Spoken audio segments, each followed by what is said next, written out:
আমরা হচ্ছে RCC sessional 1 যেটা সেটা দিয়ে আমরা যদি স্টার্ট করি, তো আরসিসি সেশনাল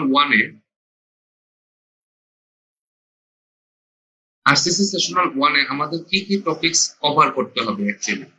তো আরসিসি সেশনাল 1 এ হচ্ছে একটা লো রাইজ বিল্ডিং, এটার ডিজাইন বলতে এখানে স্ল্যাব ডিজাইন, এটা হচ্ছে বিম ডিজাইন,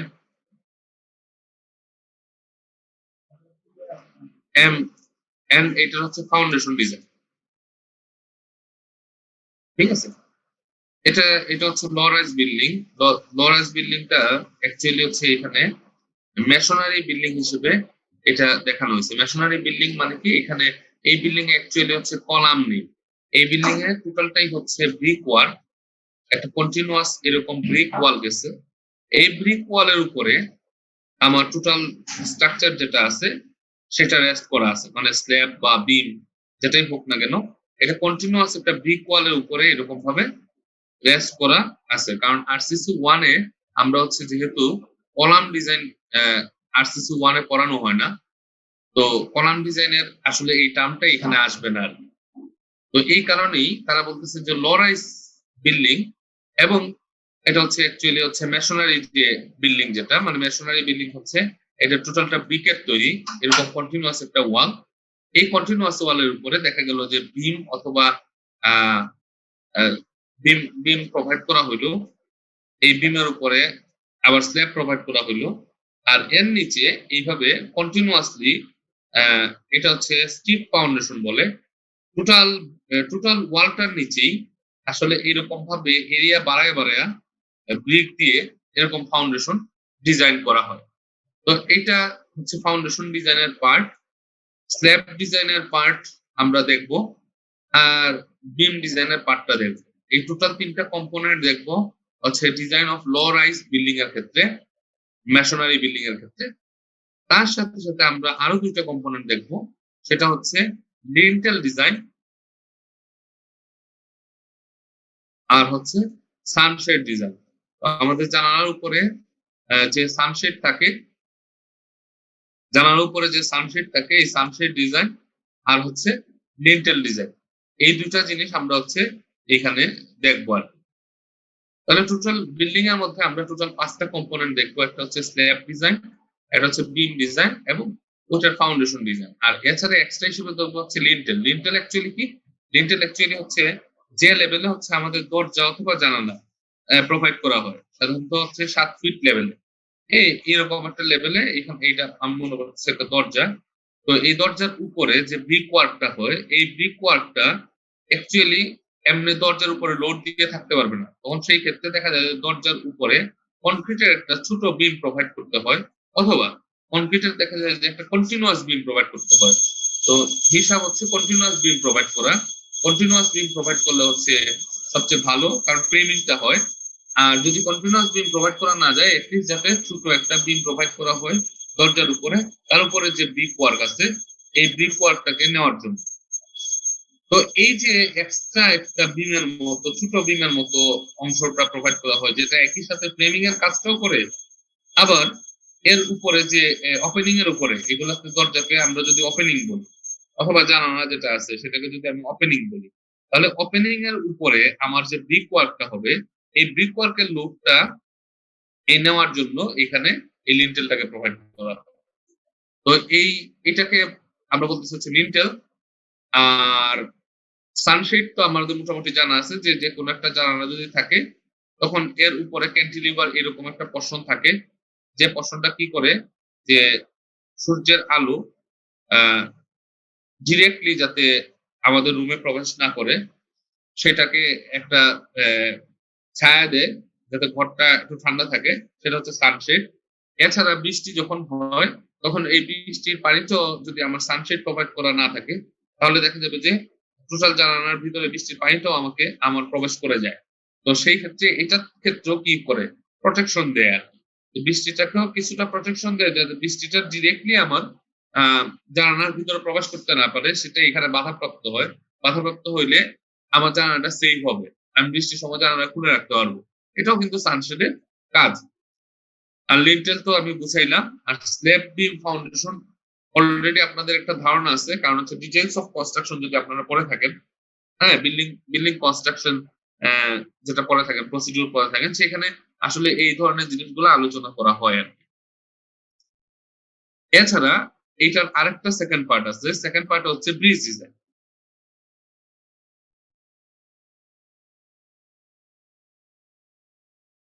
আচ্ছা, সেকেন্ড পার্টটা হচ্ছে ব্রিজ ডিজাইন। তো ব্রিজ ডিজাইনের মধ্যে এখানে দুইটা ব্রিজ ডিজাইন আমরা দেখবো, একটা হচ্ছে slab bridge design, slab bridge design, আর আরেকটা হচ্ছে ডেক গার্ডার ব্রিজ ডিজাইন, হ্যাঁ, অথবা ডেক গার্ডার ব্রিজ যেটাকে বলে সেটা ডিজাইন আর কি, ডেক গার্ডার ব্রিজ ডিজাইন। ওকে, এই দুইটা দেখবো। এই দুইটার সাথে কিন্তু আবার স্ট্রাকচারের পার্টও জড়িত আছে। তো স্ট্রাকচার সম্বন্ধে আপনাদের ধারণা থাকতে হবে। যদি এই ডেক গার্ডার ব্রিজ ডিজাইন আমরা দেখতে চাই, তাহলে স্ট্রাকচার সম্বন্ধে কিছুটা ধারণা থাকতে হবে, স্ট্রাকচার কিভাবে সলভ করতে হয়, এটা কিন্তু এটার পার্ট হিসেবে থাকবে আর কি। আর স্ল্যাব ব্রিজ ডিজাইন এটা আসলে খুবই ছোট একটা জিনিস। ছোটটা কি, যে আমরা যদি স্প্যান খুবই কম থাকে, তখন একটা স্ল্যাবে, জাস্ট সিঙ্গেল স্ল্যাবে দুই পাশে হচ্ছে যদি অ্যাপার্টমেন্ট থাকে, যেটার উপরে ব্রিজটা রেস্ট করে, এটাকে অ্যাপার্টমেন্ট বলে। ওই যে আমরা ছোটখাটো কালভার্ট যেগুলোকে বলি, ঠিক আছে। তো এইটার যদি নিচের দিকে বন্ধ থাকে, তখন সেটাকে বলা যাচ্ছে বক্স কালভার্ট। আর যদি নিচের দিকে এরকম বন্ধ না থাকে, ওপেন থাকে, তখন এটাকে ওপেন কালভার্ট বলা হয়। এটা অনেকটা ওই কালভার্ট টাইপেরই, কিন্তু এর চেয়ে একটু বড় স্প্যানের দিক দিয়ে। তো এটাকে বলা হচ্ছে স্ল্যাব ব্রিজ ডিজাইন। তো স্ল্যাব ব্রিজ ডিজাইনে কি থাকে, দুই পাশে এরকম হচ্ছে অ্যাবাটমেন্ট থাকে, এগুলাকে মানে একটা কন্টিনিউয়াস ওয়াল আর কি, এটাকে রিটেনিং ওয়াল বলা হয়। দুই পাশে আসলে অ্যাপার্টমেন্ট থাকে। তো এই এই অ্যাপার্টমেন্টের উপরে আমার যে স্ল্যাবটা, ওই স্ল্যাবটা রেস্ট করা থাকে। তো ওইটার নিচে বিমও হয়, অনেক সময় বিমও প্রোভাইড করা হয়। তো এই এই এই জিনিসটা হচ্ছে আমাদের হচ্ছে স্ল্যাব ব্রিজ ডিজাইন, ঠিক আছে? আমি বুঝতে পারছি। জি স্যার। আচ্ছা, আর ডেক গার্ডার ব্রিজ ডিজাইন যেটা, day girder bridge design actually কি, ডেক গার্ডার ব্রিজ ডিজাইন হচ্ছে যে আমার স্প্যান যদি বড় হয়, তখন স্ল্যাব ব্রিজ ডিজাইনে হবে না, কারণ ডিফ্লেকশনের একটা ব্যাপার আছে। আমি কতটুকু বড় স্প্যান রাখতে পারবো, এটা স্ট্রাকচার সলভ করে জানা যায় যে এটা ডিপেন্ড করে হচ্ছে ডিফ্লেকশনের উপরে। আমার যদি অ্যালাউয়েবল ডিফ্লেকশন লিমিটের ভিতরে থাকে আমার স্প্যানটা, তখন ওই স্প্যানটা আমি রাখতে পারবো। আর যদি অ্যালাউয়েবল লিমিটের ভিতরে না থাকে, তখন কিন্তু সিঙ্গেল স্প্যানে এটাকে কাজ করা ডিফিকাল্ট। তখন এরকম যদি বড় নদী হয়, দেখা গেল, তখন কি হয়, তখন দেখা গেল যে আমরা পাইল টেল করলাম, করার পরে এখানে হচ্ছে পায়ার বসাইলাম, পাইলের উপরে যে প্রথমে বসাইতে হচ্ছে পাইলকে, মানে সবগুলাকে একটা বেজের মতো চিন্তা করতে হয়। এটা পাইল ক্যাপ বসাইলাম, পাইল ক্যাপের উপরে আবার হচ্ছে পিলার তুলে দিলাম, এই পিলারটাকে আমরা বলতেছি হচ্ছে পায়ার, ঠিক আছে। তো এই পাশে হচ্ছে পায়ার তুললাম, ব্রিজের ক্ষেত্রে এই পাশে হচ্ছে পায়ার তুললাম, কারণ ডায়ামিটার বেড়ে যায়, তখন কলাম বলে না, ঠিক আছে। এই পাশে পায়ার তুললাম, এই পাশে পায়ার তুললাম, ওকে গুড। দেন আমি কি করলাম, এই পাশ থেকে এই পাশ পর্যন্ত একটা বড় আমি বিম দিয়ে কালেক্ট করলাম, ঠিক আছে। এইভাবে কন্টিনিউয়াসলি অনেকগুলা বিম থাকবে, কন্টিনিউয়াসলি এইভাবে অনেকগুলা বিম থাকবে, দুইটা তিনটা এরকম অনেকগুলা বিম থাকতে পারে। তারপরে বিমের উপরে আমি হচ্ছে আলটিমেটলি স্ল্যাবটা ঢালাই দিব। তো এইটা কিন্তু সিঙ্গেল স্প্যানে হয় না, এটা কিন্তু মাল্টিপল স্প্যানে হইতে পারে। এরকম ছোট ছোট মাল্টিপল স্প্যান স্প্যান করে আমরা কিন্তু এরকম ব্রিজ ডিজাইন করতে পারি। তো ওই যে বিম গুলা, এই বিম গুলা যখন ডেপথ অনেক বেশি বেড়ে যায়, তখন সেইগুলাকে বলা হচ্ছে গার্ডার। ব্রিজের ক্ষেত্রে ওই বিম গুলাকে বলা হচ্ছে গার্ডার। তো ওই গার্ডারটা ডিজাইন এবং ওই স্ল্যাব ব্রিজ, ওই ব্রিজটা design actually girder bridge design. এখানে গার্ডারটা হচ্ছে মেইনলি কাজ করে আর কি। তখন সেইটার যে ডিজাইনটা, এটাকে বলা হচ্ছে ডেক গার্ডার ব্রিজ ডিজাইনার। তো ব্রিজের অ্যাকচুয়ালি দুইটা পার্ট, এটা ডিপেন্ড করে হচ্ছে স্প্যানের উপরে। ছোট স্প্যান যদি হয় তাহলে আমরা স্ল্যাব ব্রিজ ডিজাইনে যাব, আর যদি বড় স্প্যান হয় কিন্তু আবার সেটা একটা লিমিটের ভিতরে থাকতে হবে। বড় হইলে আবার বেশি বড় হওয়া যাবে না, তখন সেই ক্ষেত্রে কিন্তু ক্রিস্টাস ব্রিজের দিকে যাইতে হয়, ব্যালেন্স ক্যান্টিলিভার ব্রিজের দিকে যাইতে হয়। আরো অনেক টাইপের ব্রিজ আছে যখন স্প্যান গুলা বড় হইতে থাকে, কিন্তু স্প্যান গুলা আবার একটা লিমিটের মধ্যে থাকলে ওই লিমিট অনুযায়ী তখন আমরা ডেক গার্ডার ব্রিজ গুলো কনস্ট্রাক্ট করতে পারি। তো আমরা প্রথমেই স্টার্ট করি হচ্ছে যে design of low rise masonry building দিয়ে থেকে আমরা স্টার্ট করি আর কি। তো মেশনারি বিল্ডিং আমি তো আগেই বললাম যে এটা আসলে ব্রিক ফাউন্ডেশন এবং ব্রিক পিলারের বিল্ডিং আর ঠিক আছে। এটা লো রাইজ মানে 2 তলা, অনেক সময় 3 তলা এরকম করা হয়, কিন্তু এখন আসলে 2 তলা 3 তলাও এরকম মেশনারি বিল্ডিং দিয়ে করা হয় না আর কি, তিন কলাম ফ্রেম দিয়ে করা হয়। কারণ হচ্ছে এটা আর্থকুয়েকে ভালো বিহেভ করে। মেশনারি বিল্ডিং কিন্তু শুধুমাত্র দেখা যায় যে কম্প্রেশন নিতে পারে, সে কোনো ধরনের টেনশন নিতে পারে না। কারণ মেশনারি ওয়ার্ক কি, এটা একটা ব্রিক ওয়ার্ক, তো ব্রিক তো সাধারণত টেনশন নিতে পারে না, ঠিক আছে। মেনলি হচ্ছে সে কম্প্রেশন নেই। তো সেই ক্ষেত্রে যখন আর্থকুয়েক আসলে হচ্ছে আমার স্ট্রাকচারাল মেম্বারে টেনশন চলে আসে। তো এই টেনশন তো আর ব্রিকের নেওয়ার ক্ষমতা নাই। তো এই কারণে দেখা যায় যে এখন একতলা দুতলা বিল্ডিং ও ইয়ে দিয়ে করা হয়। তবে মেশনারি স্ট্রাকচার কিন্তু আগে কিন্তু পুরনো যত বিল্ডিং আছে ম্যাক্সিমাম বিল্ডিং কিন্তু মেশনারি স্ট্রাকচার।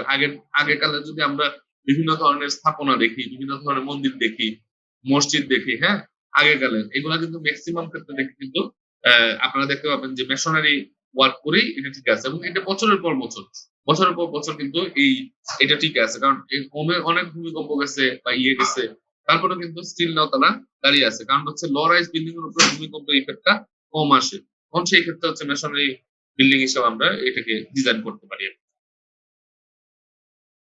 তো ওই বিল্ডিং এর প্রথম যে পার্টটা মানে ডিজাইনের ক্ষেত্রে, কনস্ট্রাকশনের ক্ষেত্রে আমরা হচ্ছে স্টার্ট করি হচ্ছে নিচ থেকে। আমরা প্রথমে ফাউন্ডেশন কনস্ট্রাক্ট করি, তারপর হচ্ছে শর্ট কলাম কনস্ট্রাক্ট করি, তারপর হচ্ছে গ্রেড বিম কনস্ট্রাক্ট করি,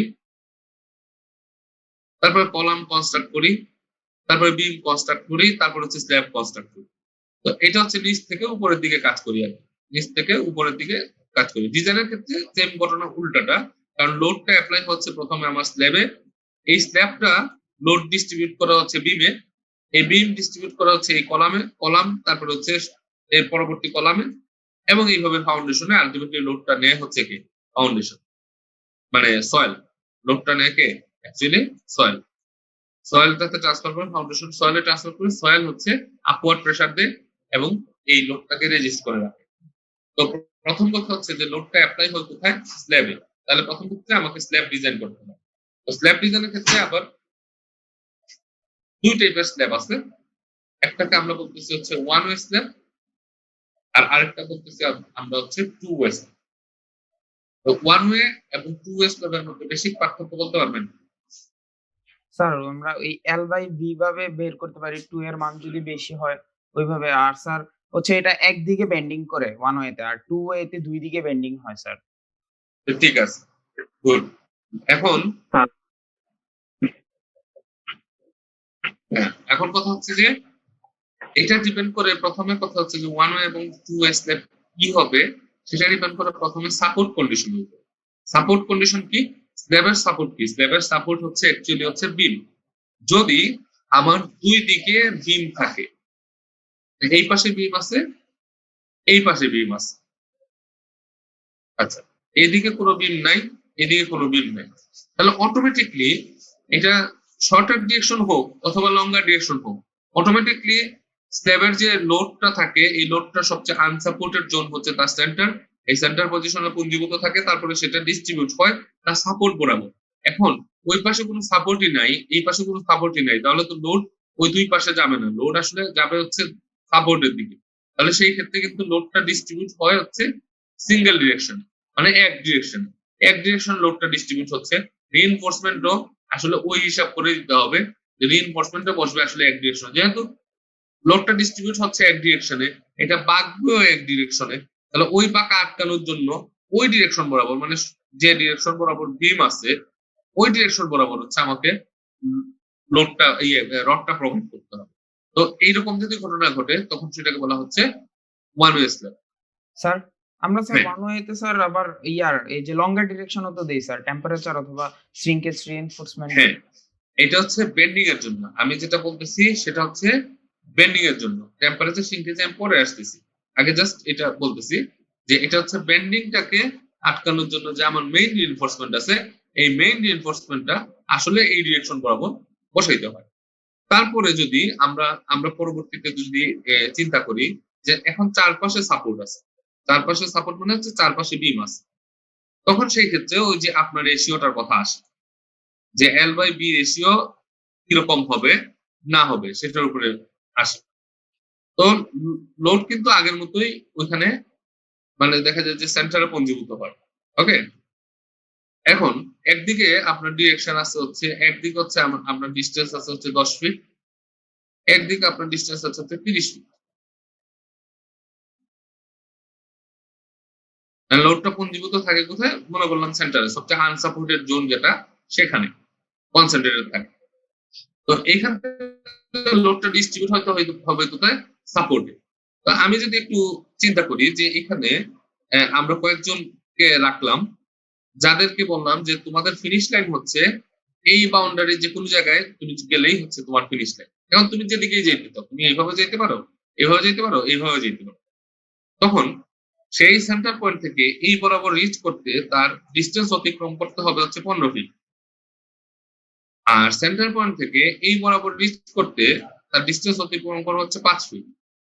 তাহলে স্বাভাবিকভাবেই যদি আমি বলি তোমার বাউন্ডারি লাইন হচ্ছে দেখা গেল যে মানে ফিনিশিং লাইন, তাহলে অবশ্যই কেউ 15 ফিটের দিকে দৌড়াবে না, সে 5 ফিটের দিকে দৌড়াবে। তো লোডের ক্ষেত্রে ঘটনাটা সেম ঘটনাই ঘটে। লোড যখন দেখে এদিকে হচ্ছে 15 ফিটে গিয়ে আমাকে সাপোর্টে যেতে হবে, অথবা কোনাকুনি গিয়ে আমাকে সাপোর্টে যেতে হবে, যেটা ডিস্টেন্স আরো বেশি, এর চেয়ে তো আমার ছোট ডিস্টেন্সে আমি যদি দৌড়াই তাহলে সাপোর্টে তাড়াতাড়ি চলে যেতে হবে। তো এই যে ছোট ডিস্টেন্সে দৌড়াইলে সাপোর্টে তাড়াতাড়ি চলে যেতে পারবো, তো এই কারণে শর্টার ডিরেকশন বরাবর হচ্ছে লোডটা মেইনলি ডিস্ট্রিবিউটেড হয়। তো শর্টার ডিরেকশন বরাবর যদি লোডটা মেইনলি ডিস্ট্রিবিউটেড হয়, তাহলে রিইনফোর্সমেন্টটাও কিন্তু আসলে শর্টার ডিরেকশন বরাবর বসে, মেইন রিইনফোর্সমেন্ট। বোঝা গেছে? তাহলে তখন আসে হচ্ছে এল বাই বি রেশিও। তখন কথা হচ্ছে যে এখন এই ডিস্টেন্সটা যদি হয় হচ্ছে 8 ফিট আর 10 ফিটের ব্যবধান, 8 ফিট আর 10 ফিটের ব্যবধান, তখন আমি চোখের দেখায় যদি বলি যে এখান থেকে দৌড় দিয়ে ফিনিশ লাইনে যেতে হবে, কিছু লোকের মনে হবে যে এইদিকে শর্টার ডিরেকশন, আবার কিছু লোকের মনে হবে এইদিকে শর্টার ডিরেকশন। কারণ হচ্ছে ডিস্টেন্সটা খুব কাছাকাছি, পার্থক্যটা খুব কাছাকাছি। তো যার কারণে এই 2 ফিটের পার্থক্য কিন্তু অনেক সময় দেখা যাবে না, কেউ এদিক দিয়ে দৌড় দিবে, কেউ এদিক দিয়ে দৌড় দিবে। তাহলে দেখা যাবে যে এরকম যদি ঘটনা ঘটে, তাহলে লোডটা কিন্তু কিছু লোড, ম্যাক্সিমাম লোডই শর্টার ডিরেকশনে ডিস্ট্রিবিউট হয়, কিছু লোড কিন্তু শর্টার ডিরেকশনে ডিস্ট্রিবিউট হবে, কিছু লোড কিন্তু লঙ্গার ডিরেকশনে ডিস্ট্রিবিউট হবে। তখন এই ক্ষেত্রে আমরা এটাকে বলতেছি হচ্ছে 2S, দুটা ডিরেকশনে লোডটা ডিস্ট্রিবিউট হবে, শর্টার ডিরেকশনও হবে আবার লঙ্গার ডিরেকশনও হবে। কিন্তু যদি এই ডিস্টেন্সটা বেশি হয়, ওই যে আমি যেটা বললাম 15 ফিট ডিস্টেন্স আর এদিকে হচ্ছে 5 ফিট ডিস্টেন্স, ক্লিয়ারলি বোঝা যাচ্ছে যে 5 ফিট ডিস্টেন্সটা হচ্ছে শর্টার ডিরেকশন, ওইদিকে লোডটা ডিস্ট্রিবিউট হবে। তো এই কারণে লেন্থ এবং উইডথ এই দুইটা রেশিও যদি 2 এর চেয়ে বড় হয়, তখন সেটাকে আমরা বলতেছি হচ্ছে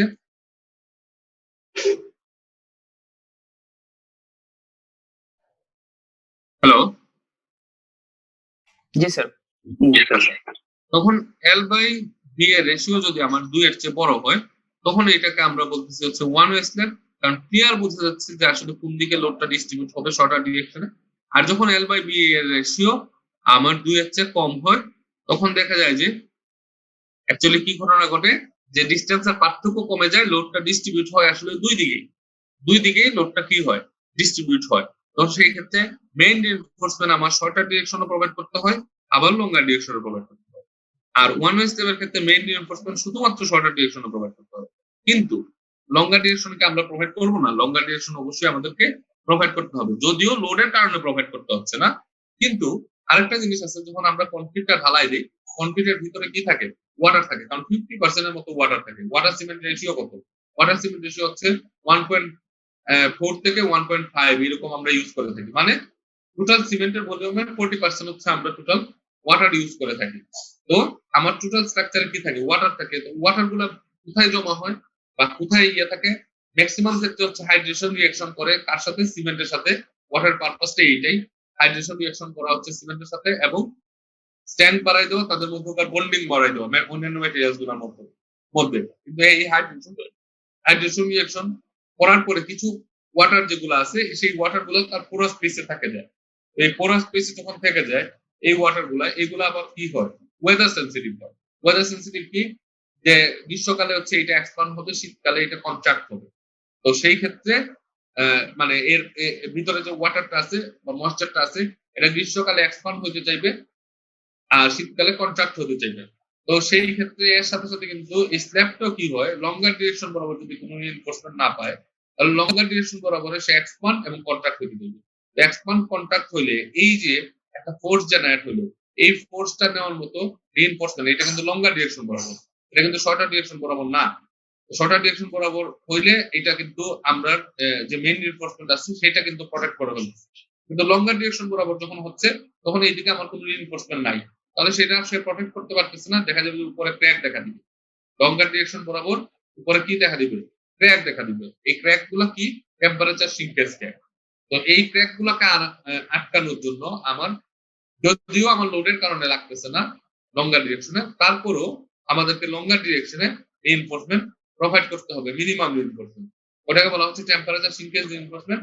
এটা আর কিছুই না, এটার অলরেডি ফর্মুলা ডেভেলপ করা আছে যে কত কত রিইনফোর্সমেন্ট দিতে হবে।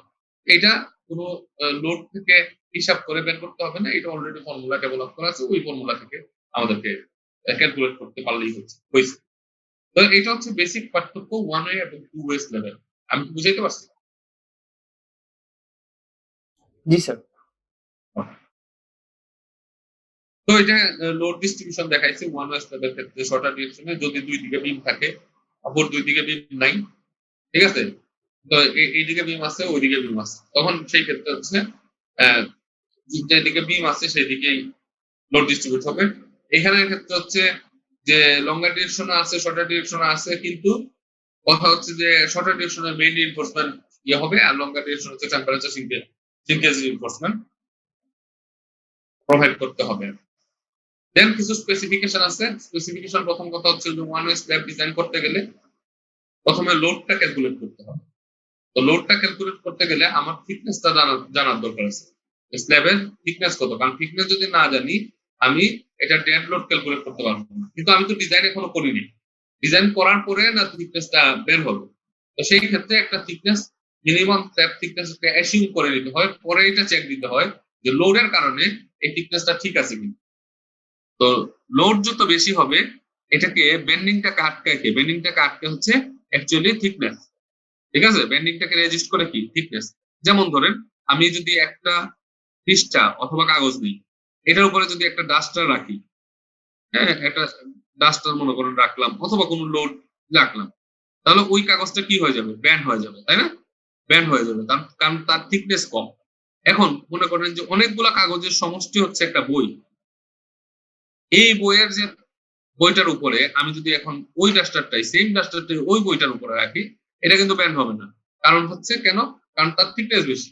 এই থিকনেস বেশি থাকার কারণে এই থিকনেস কি করতেছে, এই বেন্ডিংটাকে রেজিস্ট করে ফেলতেছে। তাহলে থিকনেস কিন্তু খুবই একটা ইম্পর্টেন্ট পার্ট। এটা কিন্তু লোডের উপরে এবং লোড থেকে মোমেন্টের উপরে ডিপেন্ড করে। পরে মোমেন্ট থেকে আমরা থিকনেসটাকে চেক দিতে পারি, মানে কত থিকনেসের দরকার আছে ওই মোমেন্টকে। লোডের কারণে ওই যে লোড আসবে, লোডের কারণে অ্যাকচুয়ালি কি আসে, প্রথমে আসে হচ্ছে লোড ডাব্লিউ। এই লোডের কারণে তার মধ্যে সাপোর্ট কন্ডিশন অনুযায়ী আসে হচ্ছে মোমেন্ট। মোমেন্ট মানে হচ্ছে এম। ওই মোমেন্টকে রেজিস্ট করার মতো তার থিকনেস আছে কিনা এটা পরবর্তীতে চেক দিতে হবে। তাহলে আমি যদি লোড না জানি, মোমেন্ট না জানি, তাহলে তো আমি থিকনেসটা বাইর করতে পারতেছি না। তাহলে ইনিশিয়ালি কি করতে হবে, যেহেতু আমরা এটা বের করতে পারতেছি না, আমি ইনিশিয়ালি একটা থিকনেস ধরে নিই। তো ধরারও তো একটা সিস্টেম আছে। কেউ মনে করলো যে থিকনেস আমি ধরে নিবো 1 ফিট, এটা তো হবে না। এটার কিছু ক্রাইটেরিয়া আছে, ক্রাইটেরিয়া গুলা এখানে দিয়ে দেওয়া আছে। তো minimum stack thickness SA code অনুসারে কি হবে, এটা কিন্তু এখানে দিয়ে দেওয়া আছে। যদি বলছে যদি সিম্পলি সাপোর্টেড স্ল্যাব হয়, সিম্পলি সাপোর্টেড স্ল্যাব মানে হচ্ছে এক পাশে হিঞ্জ সাপোর্ট, এক পাশে হচ্ছে রোলার সাপোর্ট। তো এটাকে বলা হচ্ছে সিম্পলি সাপোর্টেড স্ল্যাব। তো এটা কোনটা, এটা মনে করেন ব্রিক ওয়ালের উপরে, ব্রিক ওয়ালের উপরে যদি থাকে তখন দুই পাশে ব্রিক ওয়াল, এটার উপরে স্ল্যাবটা রেস্ট করে আছে, তখন সেটা কিন্তু সিম্পলি সাপোর্ট। আচ্ছা, তারপরে হচ্ছে one end continuous. One end continuous হচ্ছে যে এই স্টেপটা যদি এখানে শেষ হয়ে যায়, শুধুমাত্র সিঙ্গেল প্যানেলে কাজ করে এখানে শেষ হয়ে যায়, তাহলে এটা সিম্পলি সাপোর্টেড ওয়ান স্প্যান। আর যদি ওয়ান এন্ড কন্টিনিউয়াস মানে এই স্ল্যাবের একটা অংশ যদি ক্যান্টিলিভার হিসেবে বের হয় অথবা কন্টিনিউ করে একটা পার্ট অপর পার্ট কন্টিনিউ করলো না, তখন এটাকে বলা হচ্ছে ওয়ান এন্ড কন্টিনিউয়াস। এখানে যদি আমি সেকশন আঁকি তখন এই পাশটা দেখেন কন্টিনিউ করতেছে, ওই পাশটা মানে কন্টিনিউ করে নেই, ওটা শেষ হয়ে গেছে, তাহলে এটাকে বলা হচ্ছে ওয়ান এন্ড কন্টিনিউয়াস। এক পাশটা কন্টিনিউ করতেছে, আরেক পাশটা কন্টিনিউ করতেছে না, বোথ এন্ড কন্টিনিউয়াস। মানে এটা হচ্ছে আসলে অ্যাকচুয়ালি হচ্ছে এই স্টেপটার জন্য, মানে এই পোর্শনটার জন্য সেকশন দিলে এই পোর্শনটার জন্য যে এটার এক পাশটা কন্টিনিউ করতেছে আরেক পাশটা কন্টিনিউ করতেছে না, তখন সেটাকে বলতে হচ্ছে ওয়ান এন্ড কন্টিনিউয়াস। আর এইটাই যদি এইখানে সেকশন আঁকলে এই জায়গার যে থিকনেসটা হবে, এই জায়গার থিকনেসটা আমি যদি চিন্তা করি, তো এটার পরে যদি আরেকটা প্যানেল থাকে, এর মানে কি, এর মানে হচ্ছে এর বোথ এন্ড কন্টিনিউয়াস। এই কলামের উপরে বা বিমের উপরে যে স্ল্যাবটা আছে এই স্ল্যাবের এই পোর্শনটার কথা যদি চিন্তা করি, তাহলে তার বোথ এন্ড কন্টিনিউয়াস, এই পাশটাও কন্টিনিউয়াস আবার এই পাশটাও কন্টিনিউয়াস। তাহলে বোথ এন্ড কন্টিনিউয়াস হলে থিকনেসের ক্রাইটেরিয়া আরেক রকম। আর যদি ওই যে ক্যান্টিলিভার থাকে, ক্যান্টিলিভার মানে হচ্ছে এক পাশে সাপোর্ট আছে আরেক পাশে কোনো ধরনের সাপোর্ট নাই, এক্সটেন্ডেড হয়ে স্ল্যাব গেছে, এটা সাধারণত বারান্দা অথবা কোনো ধরনের পোর্চ, হ্যাঁ, এগুলাতে অথবা কোনো কারণে যদি এরিয়া বাড়াইতে হয়, বিল্ডিং এর এরিয়া উপর দিকে বের করে দিতে হয়, তখন সেই ক্ষেত্রে ক্যান্টিলিভারটা হয়। তো এইটা হচ্ছে অ্যাকচুয়ালি হচ্ছে ক্যান্টিলিভার পোর্শন। তো ক্যান্টিলিভার হলে থিকনেস আর কত, তো একটা স্ল্যাবে কিন্তু অনেক ধরনের থিকনেস আসতে পারে। এরকম যদি একটা স্ল্যাব হয় তাহলে এই অংশের জন্য এক রকমের থিকনেস, এই অংশের জন্য আরেক রকমের থিকনেস, এই এই অংশের জন্য এই এতটুকু অংশের জন্য আরেক রকমের থিকনেস।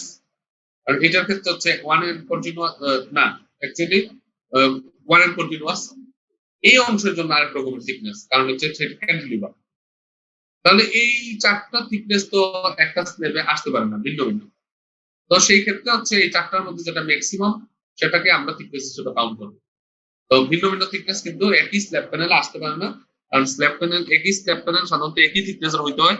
কেন? কারণ হচ্ছে এখানে রড বাইন্ডিং এর ব্যাপার আছে, রড কিন্তু জিগজ্যাগ করে বাঁধা যায় না, রডের একটা ইউনিফর্মিটি থাকতে হয়। তো একই থিকনেস হইলে সেই ক্ষেত্রে রডের ইউনিফর্মিটি থাকে, শাটারিং এর ক্ষেত্রে সুবিধা হয়। তো এই কারণে ভিন্ন ভিন্ন থিকনেস দিতে পারবো না, কিন্তু আমাদের চেক দিতে হবে।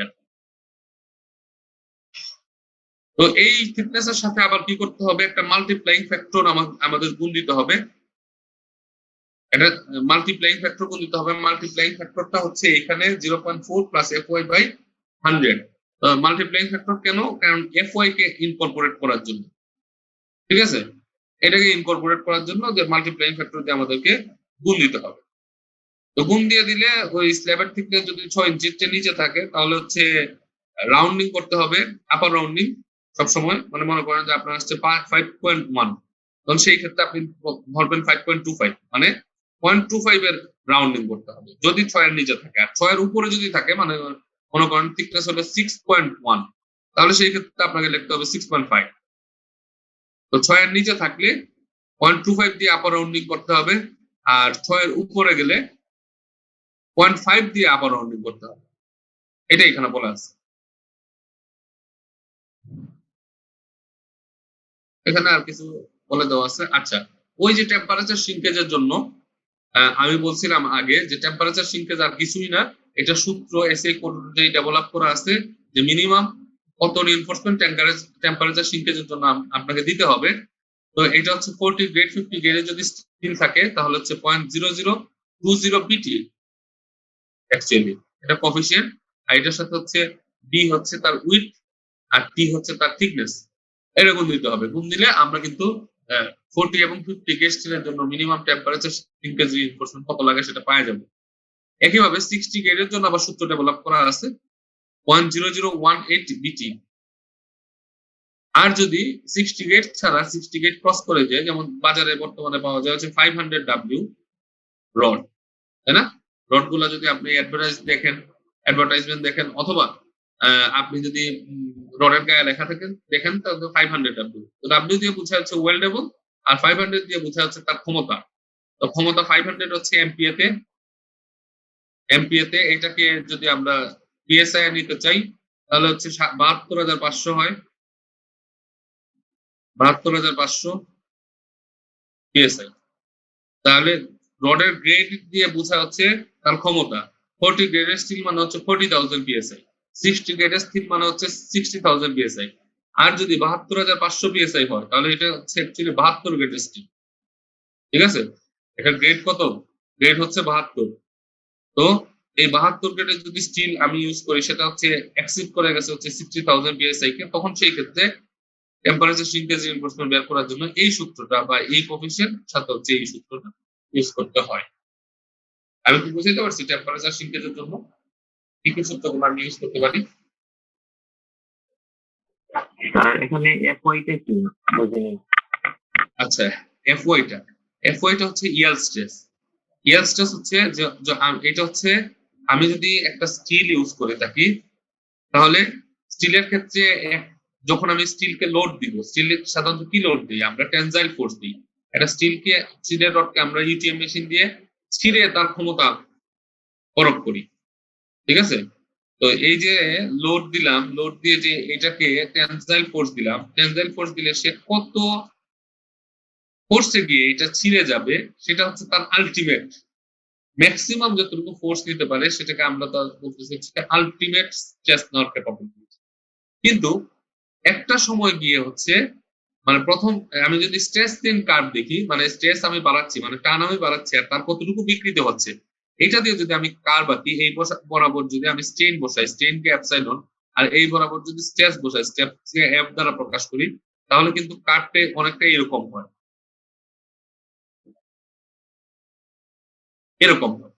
তো এরকম হচ্ছে এখানে আহ একটা জায়গায় গিয়ে হচ্ছে এই কার্ভে সে ইলাস্টিক লিমিট থেকে প্লাস্টিক লিমিটে হয়, সাধারণত একটা পর্যায় পর্যন্ত সে ইলাস্টিক লিমিটে থাকে, লোডিং কন্ডিশনটা ইলাস্টিক লিমিটের মধ্যে থাকে, আরেকটা পর্যায় পর্যন্ত সে প্লাস্টিক লিমিটে থাকে।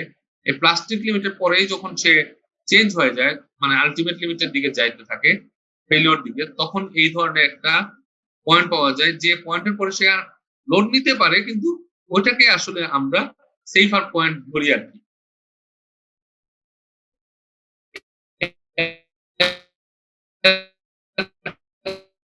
পরে যে লোড নিতে পারে এটাকে আমরা আসলে, তো এইটাকে আমরা নাম দিছি হচ্ছে এফওয়াই,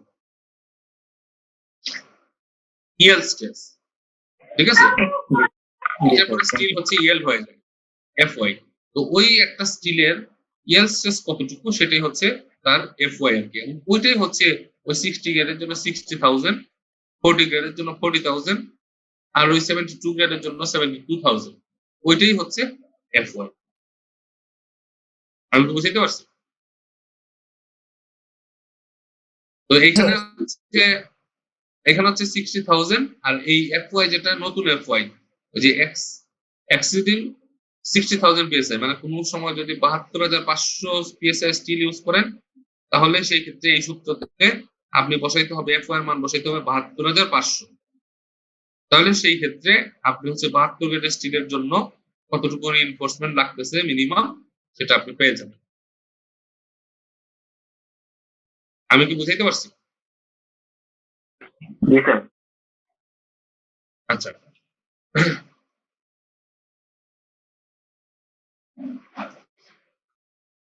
তো এইটা মোটামুটি তিনটা শর্ত গেল। 40 জন্য আপনি মিনিমাম রিইনফোর্সমেন্ট এটা ইউজ করবেন, 60 জন্য এটা ইউজ করবেন, আর যদি 60 ক্রস করে যায় তখন সেটা ইউজ করবেন।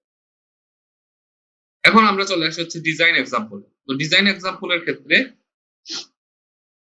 এইখানে একটা মেশনারি ওই বিল্ডিং দেওয়া আছে। তো মেশনারি বিল্ডিং আমি আগেই বলছি এগুলো সাধারণত লোড বিয়ারিং হয়।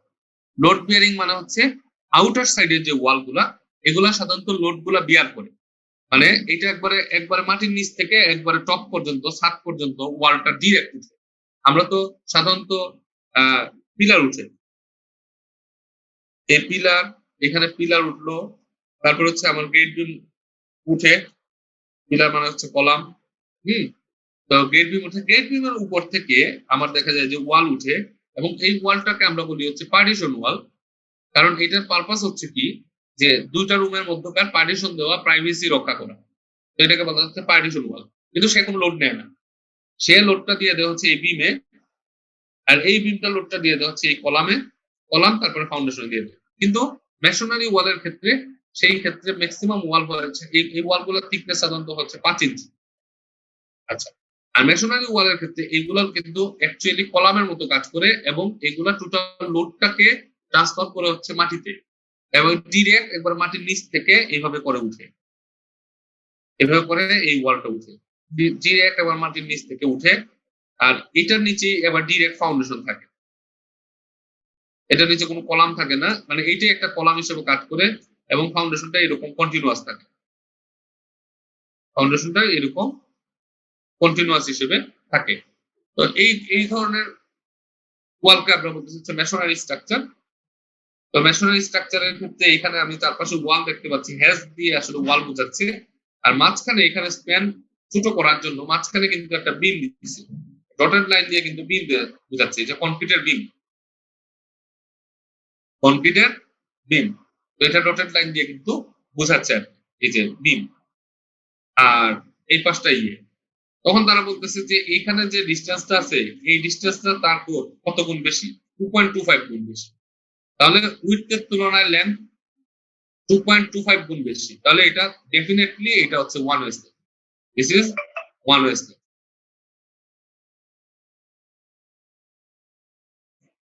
ঠিক আছে? আচ্ছা, তাহলে এই পাশে একটা রুম আছে, এই পাশে একটা রুম আছে, আর এই অংশটা হচ্ছে ক্যান্টিলিভার, এই অংশটা হচ্ছে টোটাল এই ডিসটেন্সের, এই অংশটা হচ্ছে ক্যান্টিলিভার। তাহলে এই পাশে একটা রুম, এই পাশে একটা রুম, আর এই পাশটা হচ্ছে অ্যাকচুয়ালি ক্যান্টিলিভার পোর্শন। আর মাঝখানে একটা বিম গেছে, এই যে দেখেন মাঝখানে একটা বিম গেছে, ছোট করে দেখো। তো এখানে ডাইমেনশন দিয়ে দেওয়া আছে যে এ ডাইমেনশন বলতে বোঝা যাচ্ছে 12 ফিট। তো ওখান থেকে ক্যালকুলেট করে বাদ বাকি ডাইমেনশন গুলো আপনি বের করে ফেলতে পারবেন। আর কনক্রিট যেটা ইউজ করা হবে, কনক্রিটের ম্যাক্সিমাম কম্প্রেশন নেওয়ার capability 3 KSI, maximum compressive strength FC prime 3 KSI, এটা দিয়ে দেওয়া আছে।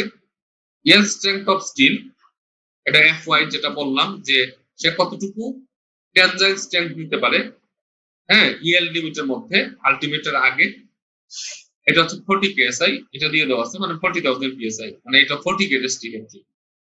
লাইভ লোড কত অ্যাপ্লাই হচ্ছে ফ্লোরে, এটা দিয়ে দেওয়া আছে 60 PSF। আর floor finish live load apply, মানে খালি তো স্ল্যাব করলে হবে না, স্ল্যাবের উপরে আমরা আবার টাইলস অথবা টাইলস না হলে নেট ফিনিশ এগুলো বসাই, এগুলোকে বলা হচ্ছে এক্সট্রা ফ্লোর ফিনিশ। তো ফ্লোর ফিনিশ হচ্ছে 25 PSF, এগুলো দিয়ে দেওয়া আছে।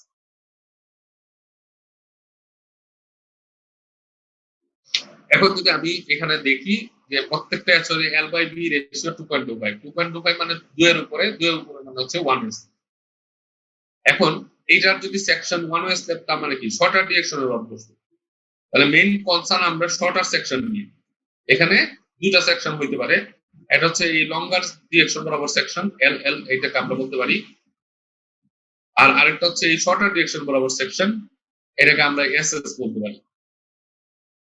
আমার মেইন কনসার্ন হচ্ছে এসএস নিয়ে, কারণ হচ্ছে আমি রডটা মেইন রিইনফোর্সমেন্ট অথবা এটা ওয়ান ওয়ে স্ল্যাব হলে আমরা জানি মেইন রিইনফোর্সমেন্ট আসলে শর্টার ডিরেকশনে বসে, তাহলে এসএস সেকশন আমাকে ড্র করতে হবে।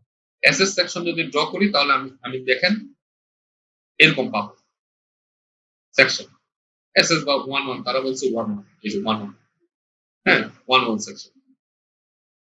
আচ্ছা, তো 1-1 সেকশনের ক্ষেত্রে আমরা কি দেখতে পাচ্ছি যে এক পাশে হচ্ছে ব্রিকের ওয়াল 10 ইঞ্চি ওয়াল, মানে এইটা, তারপরে বলছিলাম মাঝখানে একটা বিম গেছে, ওই যে এখানে একটা কনক্রিট বিম, এটা 12 ইঞ্চি বিম দিয়ে দেওয়া আছে। আচ্ছা, তারপরে হচ্ছে আবার ব্রিক ওয়াল, 10 ইঞ্চি ওয়াল, আর তারপরে অংশটা হচ্ছে ক্যান্টিলিভার। তারপরে অংশটা কি ক্যান্টিলিভার হিসেবে আছে, ক্যান্টিলিভার 6 ফিট, তাহলে 12 feet centre to centre, 12 feet centre to centre, আর ক্যান্টিলিভার হচ্ছে 6 ফিট। তো এই বরাবর হচ্ছে আমাকে ডিজাইন করতে হবে। ওই যে বলছিলাম যে এই মাঝখান বরাবর যদি কাটি, তাহলে এই যে স্টেপটা, এই স্টেপটাকে বলা হচ্ছে 1 এন্ড কন্টিনিউয়াস, তাই না? 1 এন্ড কন্টিনিউয়াস, কারণ হচ্ছে এটার এক পাশটা কন্টিনিউয়াস, এই পাশটা, আর এই পাশটা হচ্ছে ডিসকন্টিনিউয়াস, এখানে কন্টিনিউটি নাই। তারপর মাঝখানে যদি অংশটুকু কাটি, তাহলে এইটার ক্ষেত্রে যদি আমি চিন্তা করি এই স্টেপের ক্ষেত্রে বোথ এন্ড কন্টিনিউয়াস, এই পাশটাও কন্টিনিউয়াস, আবার এই পাশটা কন্টিনিউয়াস, বোথ এন্ড কন্টিনিউয়াস। আর এটা এখানে গিয়ে স্টপ হয়ে যাবে, কারণ বাদ বাকি যে অংশটা সেটাতে কোনো সাপোর্ট নাই। সাপোর্ট না থাকলে এটাকে বলা হচ্ছে ক্যান্টিলিভার পোরশন। এটার জন্য থিকনেস আরেকটা হবে, তাহলে এখানে থিকনেস তিনটা পয়েন্ট হবে। একটা হচ্ছে ওয়ান এন্ড কন্টিনিউয়াসের জন্য, একটা হচ্ছে বোথ এন্ড কন্টিনিউয়াসের জন্য, আর একটা হচ্ছে ক্যান্টিলিভারের জন্য। তিনটার মধ্যে যেটা ম্যাক্সিমাম সেটাই আমি গ্রহণ করব। তো ফর ওয়ান এন্ড কন্টিনিউয়াস ওই যে এখানে সেন্টার টু সেন্টার ডিসটেন্স দিছে, তো ডিফ্লেকশন সবসময় হয় হচ্ছে সাপোর্টের পরে, এই যে, ঠিক আছে, কারণ এখানে তো সাপোর্ট আছেই, তাহলে এখানে তো ডিফ্লেকশন হবে না। এখানে তো সাপোর্ট আছেই, তাহলে এখানে ডিফ্লেকশন হবে না। তাহলে ক্লিয়ার স্প্যান বরাবর, ক্লিয়ার স্প্যান মানে হচ্ছে ভিতর ভিতর স্প্যান, এখান থেকে এখানে ভিতর ভিতর স্প্যানটাকে আমরা বলতেছি যে ক্লিয়ার স্প্যান। তো ক্লিয়ার স্প্যান বরাবর হচ্ছে আমার মেইন স্প্যানটা নিতে হয়। বিমের ক্ষেত্রেও সেটা সেম, স্ল্যাবের ক্ষেত্রেও সেটা same, centre to centre span আমরা নেই না। তো এখানে এল যে স্প্যানটা, এটা হচ্ছে ভিতরের স্প্যান, ক্লিয়ার স্প্যান। এটা হচ্ছে 12 ফিট, 12 ফিট 3 ইঞ্চিতে নিচে 12 × 12 দিয়ে, মাইনাস ক্লিয়ার করতে গেলে এই পাশ থেকে বাদ দিতে হবে কত, 10 ইঞ্চির অর্ধেক। সেন্টার টু সেন্টার হচ্ছে 12 ফিট, তাহলে ক্লিয়ার করতে গেলে ওই পাশ থেকে বাদ দিতে হবে হচ্ছে 10 ইঞ্চির অর্ধেক, অর্ধেক মানে হচ্ছে 5 ইঞ্চি। আবার এই পাশে সেন্টার টু সেন্টার দেওয়া আছে, তো এই পাশে সেন্টার থেকে এটা যেহেতু 12 ইঞ্চির বিম, তো সেন্টার থেকে বাদ দিতে হবে 6 ইঞ্চি, 12/2। তাহলে আমি ক্লিয়ার স্প্যানটা পাই যাবো। ওটাকে গুণ করতে হবে হচ্ছে মাল্টিপ্লাইং ফ্যাক্টর দ্বারা, ওটা সূত্র আগে বলে দিচ্ছি, মাল্টিপ্লাইং ফ্যাক্টর। ওইভাবে করে থিকনেস বের করতে হবে। 1 এন্ড কন্টিনিউয়াস হলে L/24 ইনটু ওই মাল্টিপ্লাইং ফ্যাক্টর, L/24 ইনটু ওই FO এর জন্য যে মাল্টিপ্লাইং ফ্যাক্টর 40 গ্রেড স্টিল থেকে 40 ইউজ করছে। তো এখান থেকে একটা থিকনেস পাইলাম। একইভাবে ফর বোথ এন্ড কন্টিনিউয়াস এর জন্য এভাবে ক্লিয়ার স্প্যান বের করব, আরেকটা থিকনেস পাইলাম। ফর ক্যান্টিলিভারের জন্য, স্যার মাল্টিপ্লাই ক্যান্টিলিভারের জন্য ফ্যাক্টরটা একটু বুঝি নাই। মাল্টিপ্লাইং ফ্যাক্টর আমি আগে বলে আসছি যে থিকনেস বের করার জন্য একটা তো স্প্যানের উপরে ডিপেন্ড করে, আরেকটা ডিপেন্ড করেছে যে স্টিলটা ইউজ করা হবে সেই স্টিলের ইয়ার স্ট্রেসের উপরে, ঠিক আছে।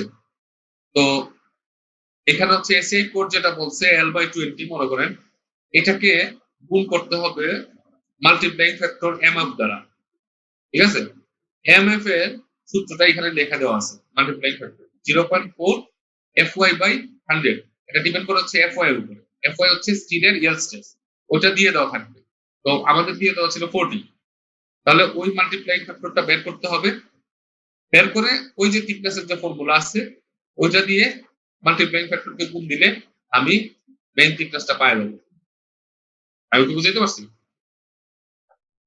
জি স্যার। ওকে।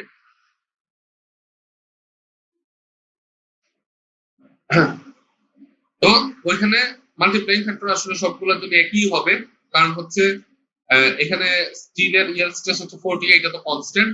তাহলে মাল্টিপ্লাইং ফ্যাক্টর এটার জন্য 1 এন্ড কন্টিনিউয়াসের জন্য 0.8, বোথ এন্ড কন্টিনিউয়াসের জন্য 0.8 এবং ক্যান্টিলিভারের জন্য 0.8। এখানে ক্যান্টিলিভারের ক্ষেত্রে সেম ক্লিয়ার স্প্যান বের করছে, বের করে মাল্টিপ্লাইং ফ্যাক্টর বের করছে, ক্লিয়ার স্প্যানকে মাল্টিপ্লাইং ফ্যাক্টর দিয়ে গুণ দিছে, তাহলে থিকনেস পাইছে। তো এখন একই স্ল্যাবের ভিন্ন ভিন্ন থিকনেস, ক্যান্টিলিভার হলে 5.36, যেটাকে আমি 5.5 ইঞ্চি বলবো, আর 0.25 রাউন্ডিং করতে বলছি আমি। 1 এন্ড কন্টিনিউয়াস হলে এটা 4.43, বোথ এন্ড কন্টিনিউয়াস হলে 3.80। তাহলে আমি তিনটা থিকনেস তো এখানে ইউজ করতে পারি না, কারণ এটা তো একটা স্ল্যাব। তো এই ক্ষেত্রে আমার এই তিনটা থিকনেসের মধ্যে যেটা ম্যাক্সিমাম, ম্যাক্সিমাম কত, আমার 5.5 ইঞ্চি। তাহলে স্ল্যাবের থিকনেস আমি প্রথমে হিসাব করব হচ্ছে আমার 5.5 ইঞ্চি থিকনেস। আমি কি থিকনেস ক্যালকুলেশন বুঝাইতে পারছি? জি স্যার। আচ্ছা, জি স্যার। দেন থিকনেস যদি আমি পাওয়া যাই, তো স্ল্যাব সবসময় ডিজাইন হয়, আপনি মনে রাখবেন, 1 ফিটের একটা বিম হিসেবে। স্ল্যাব সবসময় ডিজাইন হয় 1 ফিটের একটা বিম হিসেবে, মানে এই শর্টার ডিরেকশন বরাবর যদি আমি স্ল্যাবটাকে ডিজাইন করতে চাই, তাহলে এই শর্টার ডিরেকশন বরাবর আমি এরকম একটা বিম চিন্তা করে নিব, যেটা হচ্ছে 1 ফিট, এবং এই বিমের কোনো ভেরিয়েশন নাই, কারণ বিম তো অনেক টাইপের হইতে পারে, রেক্টেঙ্গুলার টি বিম হইতে পারে, আবার রেক্টেঙ্গুলার 2 টাইপের হইতে পারে, ওয়ান কি যেন সিঙ্গেল রিইনফোর্স বিম, ডাবলি রিইনফোর্স বিম। কিন্তু এখানে তারা বলছে যে এটা একটা টাইপেরই বিম, এটা হচ্ছে সিংলি রিইনফোর্স বিম। ঠিক আছে, এটা হচ্ছে সিংলি বিম এবং ওই 1 ফিটের এটাকে একটা বিম হিসেবে আমি চিন্তা করব। ওইটার জন্য আমি রড বাইর করব। ওই রডটাই স্পেসিং এর মাধ্যমে সারা স্ল্যাবে কিভাবে বসবে, আমি শুধুমাত্র ওই 1 ফিটের জন্য রডটা বাইর করব। তারপরে ওইটা স্পেসিং এর মাধ্যমে পুরা স্ল্যাবে কিভাবে বসবে ওটা আমরা বলে দিব। তাহলে স্ল্যাবটা ডিজাইন হয় কি হিসেবে, একটা বিম হিসেবে। বিমের উইডথ কত, মানে পাঁচটা কত, পাঁচটা হচ্ছে 1 ফিট। ঠিক আছে, মানে এটা হচ্ছে আসলে 1 ফিটের একটা বিম। এভাবে যদি দেখি তাহলে এটা 1 ফিটের একটা বিম। এই যে এখান থেকে এখান পর্যন্ত হচ্ছে 1 ফিটের একটা বিম। আর এটা থিকনেস তো আমি অলরেডি বের করে ফেলছি 5.5 ইঞ্চি।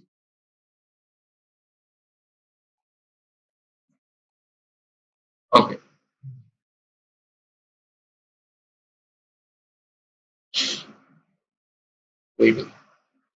আচ্ছা, তাহলে আমি আগেই বলছি যে এটা 1 ফিটের একটা বিম আমি চিন্তা করব। চিন্তা করে প্রথমে বের করে হচ্ছে ডেড লোড। স্ল্যাবের লোড সবসময় বসে হচ্ছে পিএসএফ অথবা কেএসএফ, মানে pound per square feet. Slab যেহেতু এরিয়া সেকশন, এরিয়া সেকশন মানে হচ্ছে তার একটা লেন্থ আছে, তার একটা উইডথ আছে। তো এই কারণে লোডটা যখন আমরা ক্যালকুলেট করব তখন 1 ফিট বাই 1 ফিট, এই স্ল্যাবের ছোট একটা অংশ চিন্তা করব, 1 ফিট বাই 1 ফিটে তার কতটুকু লোড কাজ করতেছে। তো স্ল্যাবের লোড হচ্ছে পিএসএফ এ pound per square feet, pound per square feet এটাতে বসে। তাহলে আমি যদি ডেড লোড ক্যালকুলেট করতে চাই, ডেড লোড মানে হচ্ছে টোটাল স্ল্যাবের যে লোডটা, স্ট্রাকচারাল লোডটা, এটা ক্যালকুলেট করতে চাইলে এটা হচ্ছে থিকনেস থেকে বের করব। থিকনেস কত? 5.50। 5.50 থিকনেস। আচ্ছা, এইটাকে ফিটে নেওয়ার জন্য আমি 12 দিয়ে ভাগ করব।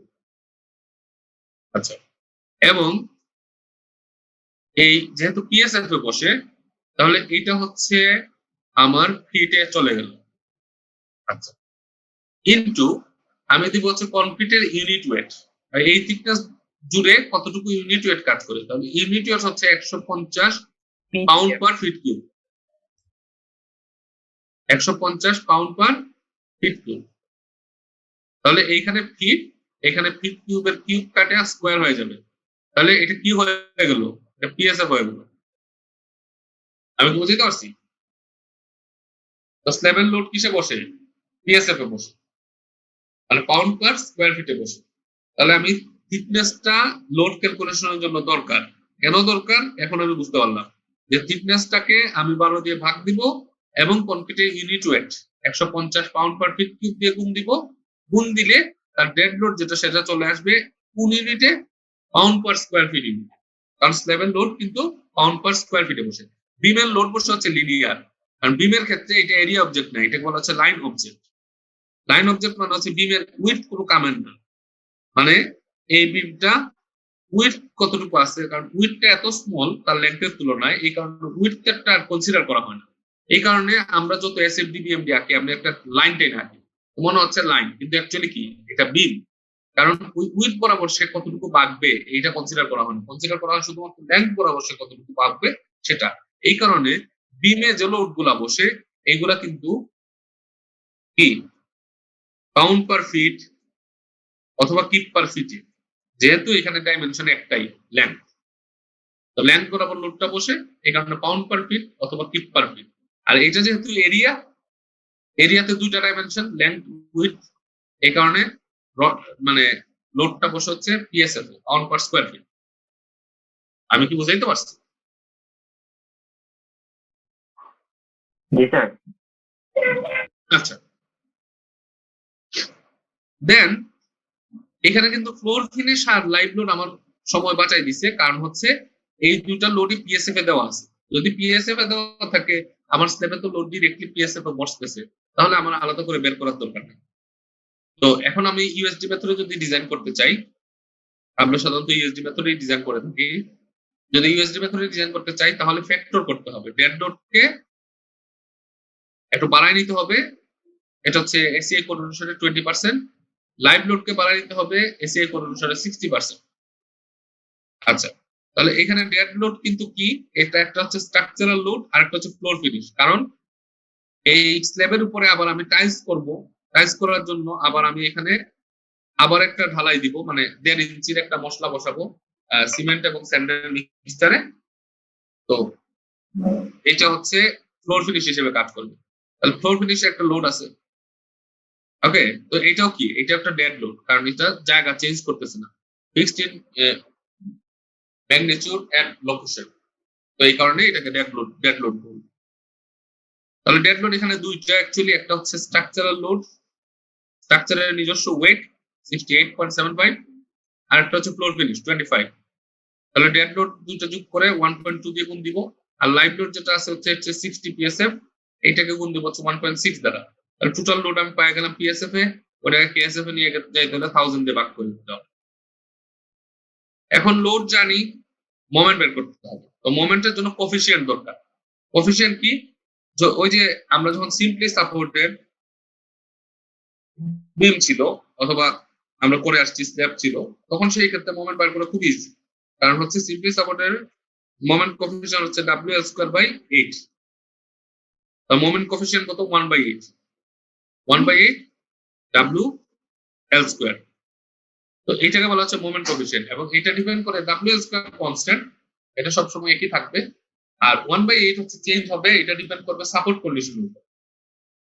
কিসের উপরে, সাপোর্ট কন্ডিশন। তো এইটা এসসিআই কোড এই প্রফেসর বলে দিচ্ছে যে এখানে মোমেন্ট কোফিশিয়েন্ট সাপোর্ট কন্ডিশনের উপরে কত হবে। তো এখানে আমরা যদি মোমেন্ট কোফিশিয়েন্ট দেখি, তাহলে এটা মোমেন্ট ডায়াগ্রামটা আমি যদি একটু আঁকি, মোমেন্ট ডায়াগ্রামটা হবে এরকম।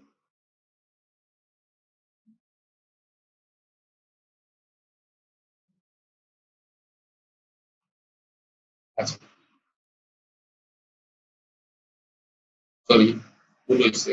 সাপোর্ট এসে স্যার নেগেটিভ হবে। হ্যাঁ,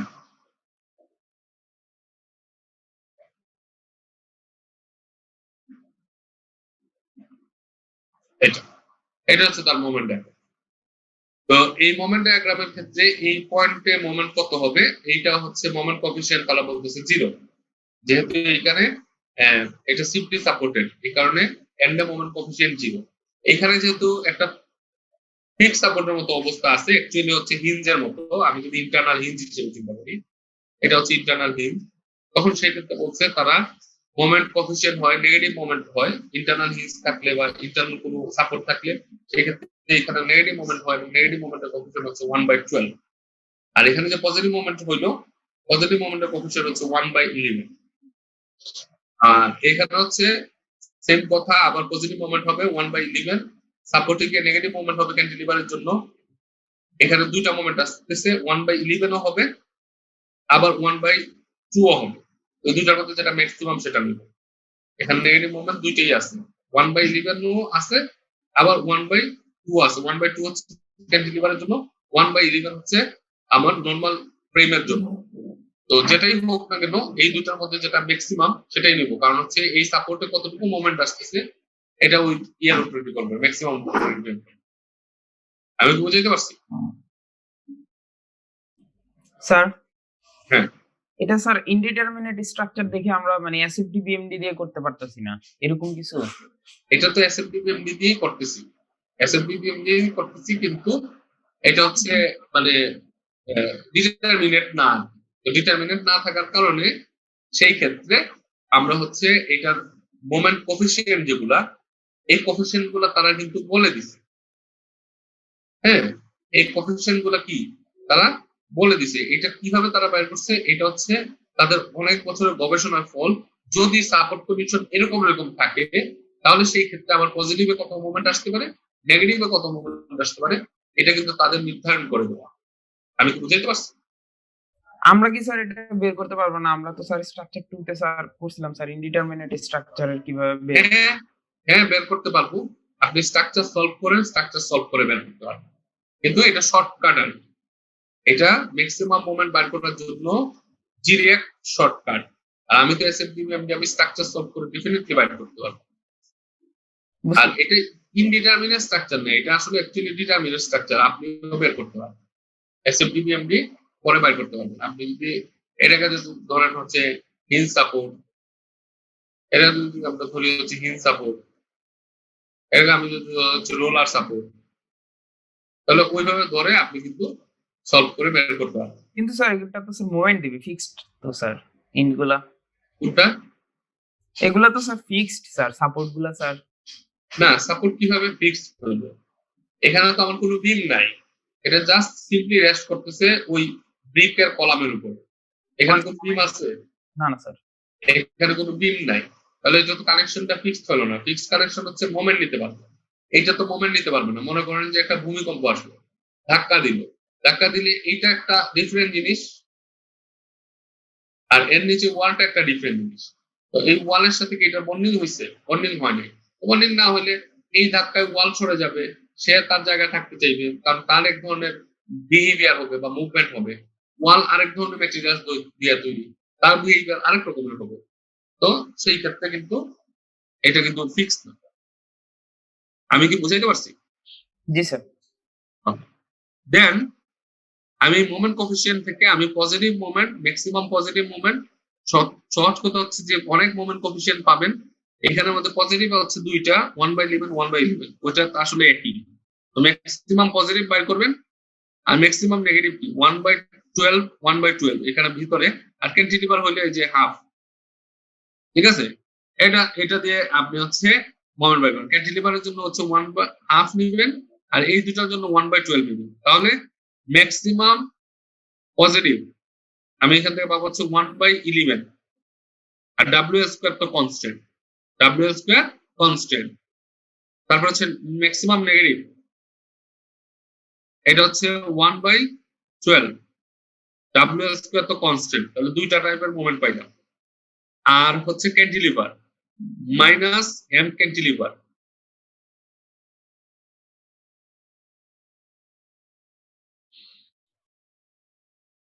মাইনাস এম ক্যান্টিলিভার হচ্ছে 1/2 ডাব্লিউ স্কোয়ার বা ডাব্লিউ স্কোয়ার বাই 2।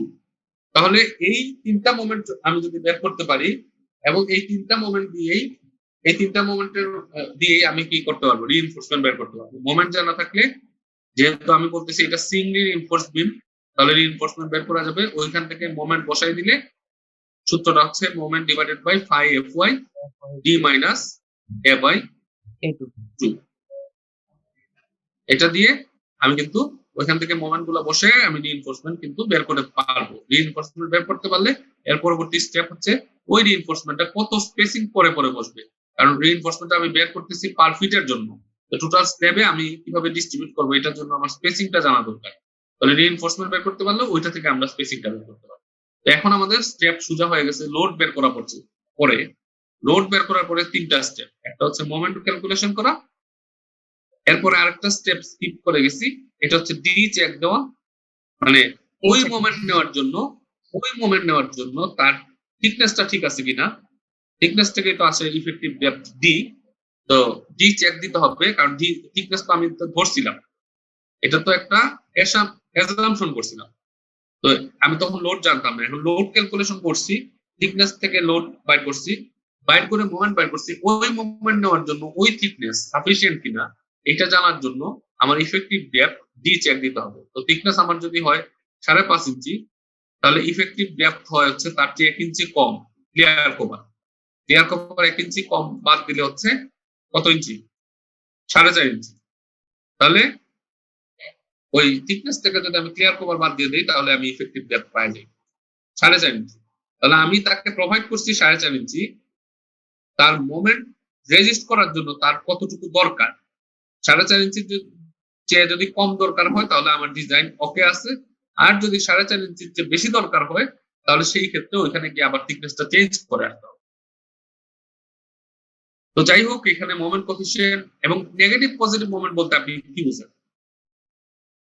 একটা জিনিস মনে রাখেন যে নেগেটিভ পজিটিভ কেন, কারণ হচ্ছে লোড আমার কাজ করতেছে নিচের দিকে, তাই না?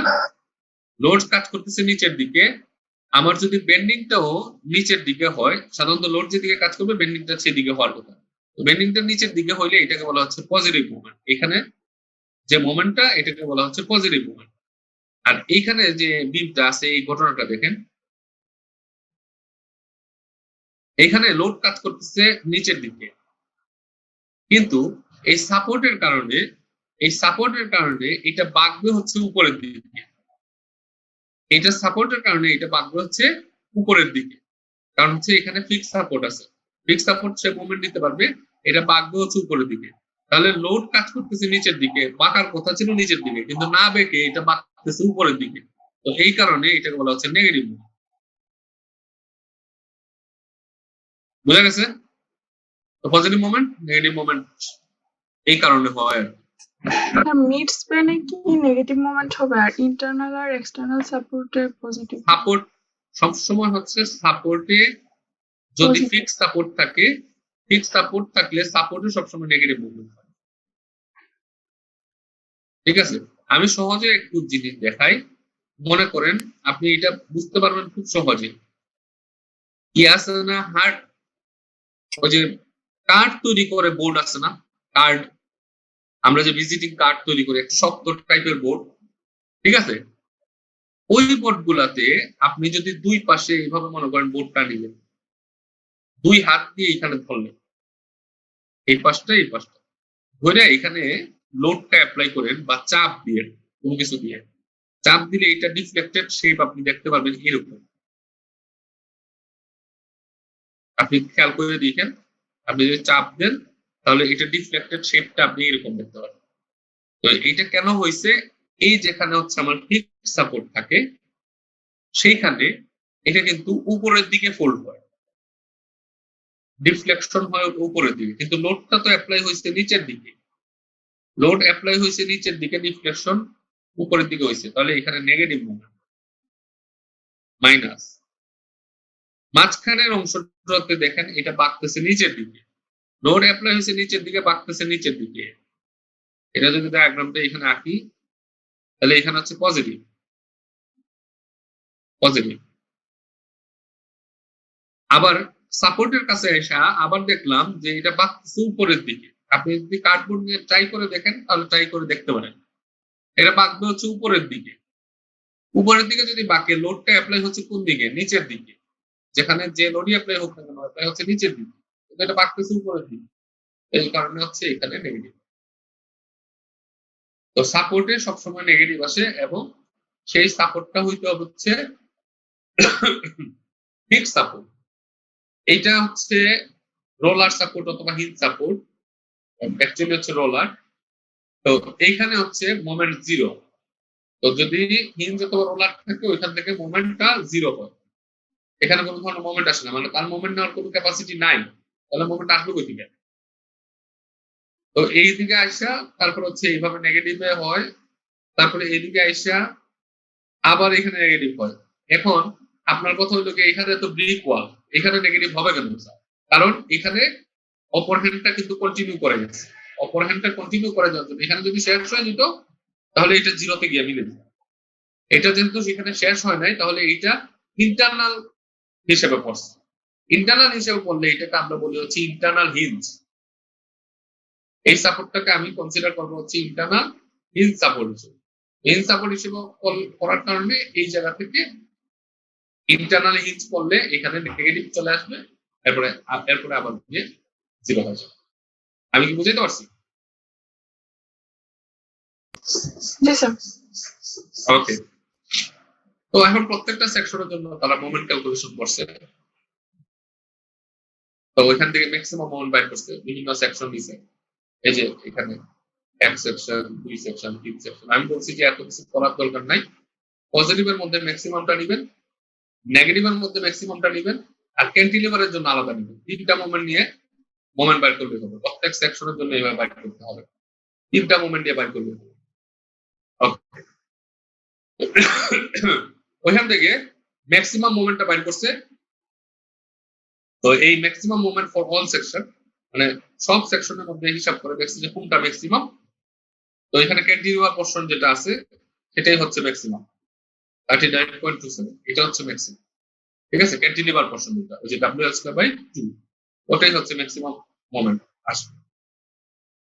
তো ওই মোমেন্ট দিয়ে তারা ডি চেক দিচ্ছে, ইফেক্টিভ ডেপথ ঠিক আছে কিনা, বা ওই মোমেন্টটাকে রেজিস্ট করার জন্য তার কতটুকু ইফেক্টিভ ডেপথ দরকার সেটা দেখছে।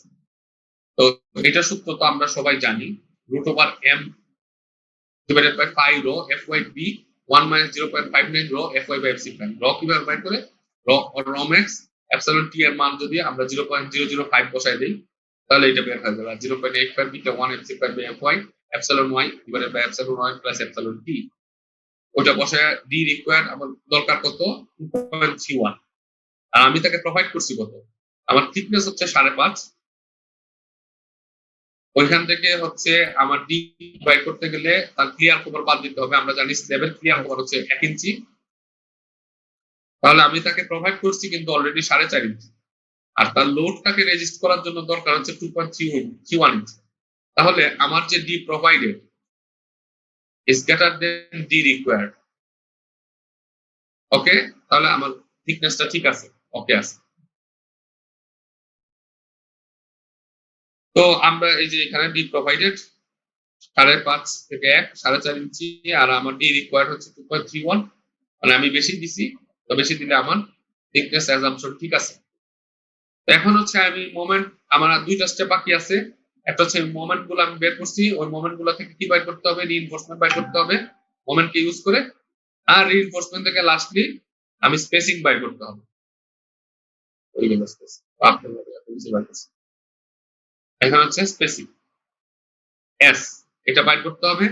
আলটিমেটলি কি করতে হবে, স্পেসিং বাইর করার পরে এখানে প্ল্যানে শো করতে হবে যে কোন জায়গায় কত স্পেসিং এর রিইনফোর্সমেন্ট বসবে, আবার একটা সেকশন দেখেও শো করে দিতে হবে কোন জায়গায় কত স্পেসিং এর রিইনফোর্সমেন্ট বসবে।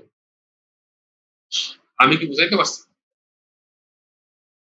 এটা পরে দেখাবো, নেক্সট দিন দেখাবো। রিইনফোর্সমেন্ট ক্যালকুলেশনটা আমরা নেক্সট দিন দেখাবো। স্যার হ্যাঁ স্যার আমরা কি শেয়ার চেক দেওয়া লাগবে না স্যার? ওটা shear check, sir shear reinforcement লাগে কিনা স্যার, মানে স্ল্যাবের স্ল্যাবের জন্য শেয়ার রিইনফোর্সমেন্ট লাগে না, কারণ এটার থিকনেসটা এত কম, যে ধরনের শেয়ার আছে সেটা তার কমপ্লিট সাফিসিয়েন্ট ওই শেয়ারটুকু নেওয়ার জন্য। শেয়ার দুই ধরনের কম্পোনেন্ট নেয়, একটা হচ্ছে কনক্রিট, একটা হচ্ছে স্টিল। তো কনক্রিট নিয়ে যদি না পারে তাহলে এক্সট্রা স্টিল প্রোভাইড করতে হবে। স্ল্যাবের ক্ষেত্রে এটা হচ্ছে স্লিক এলিমেন্ট। স্লিক এলিমেন্টের ক্ষেত্রে অল্প থিকনেস কিন্তু কনক্রিটের ভলিউম অনেক বেশি, এই কারণে তার শেয়ার ক্যাপাসিটি বেশি। তো এই কারণে স্ল্যাবের জন্য শেয়ার চেক দিতে হয় না, আমার বিমের জন্য শেয়ার চেক দিতে হয়। আমি কি বুঝাইতে পারছি?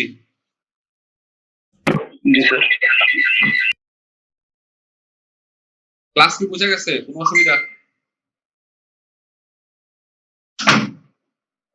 হ্যালো, জি স্যার, বোঝা গেছে স্যার। কোনো ধরনের সমস্যা?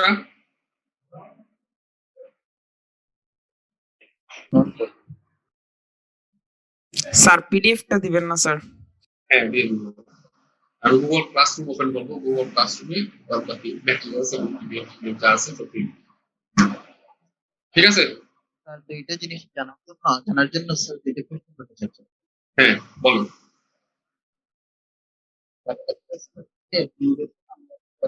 হ্যালো, আমি আপনার কথা শুনতে পাচ্ছি না। কোন স্ট্রাকচারের ডিউরেশন কিভাবে আমরা প্রেডিক্ট করি, আর কতদিন? এটা হচ্ছে লং টার্ম ডিফ্লেকশনের দিকে দিতে হবে। Long term deflection, material longevity, ঠিক আছে। ম্যাটেরিয়ালের স্ট্যান্ড একটা সময় পরে ডিকেইং হয়, ওই ডিকেইংটা যে হয় ম্যাটেরিয়ালের স্ট্যান্ড যখন কন্টিনিউয়াসলি তার মধ্যে লোড অ্যাপ্লাইড হয়, তখন কিন্তু একটা ম্যাটেরিয়ালের একটা স্ট্রাকচারের ম্যাটেরিয়ালের স্ট্যান্ড ডিকেইং হয়। তো এই ডিকের টাইমটা আমাকে ক্যালকুলেট করতে হবে। ক্যালকুলেট করে এইভাবে স্ট্রাকচারের সাধারণত ইয়ার বের করা যায় যে এটা স্থায়িত্ব কতটুকু বা ডিজাইন পিরিয়ড কতটুকু, ওটা অথবা ডিজাইন পিরিয়ড কতটুকু এটা আমি ধরে নিতে পারি এবং ওই অনুযায়ী আমি ম্যাটেরিয়ালসকে ডিজাইন করতে পারি। ঠিক আছে।